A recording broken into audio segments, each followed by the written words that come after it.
Kabar aktris Sherlyn Evangelista telah mualaf sudah lama berhembus, tepatnya sejak mantan istri aktor Stephen William itu akhir-akhir ini sering mengikuti kajian keagamaan.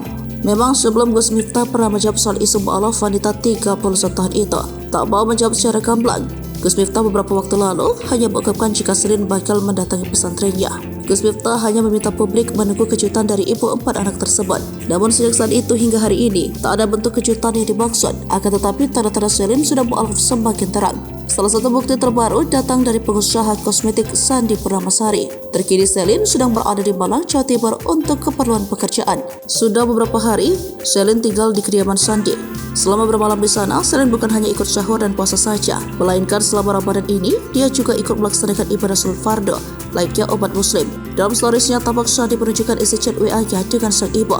Dini hari, Sandi mencari-cari keberadaan ibunya. Ternyata sang ibu sedang sholat subuh bersama Sherlyn.